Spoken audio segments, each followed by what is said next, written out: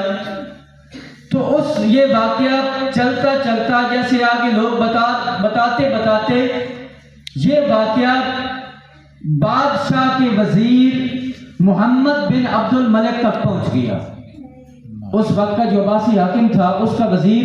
محمد بن عبد الملک اس تک پہنچ گیا، کہا کہ یہ تو ایسا شخص ہے کہ جس نے نبوت کا دعویٰ کیا، یہ علامات تو انبیاء کی ہوتی ہیں،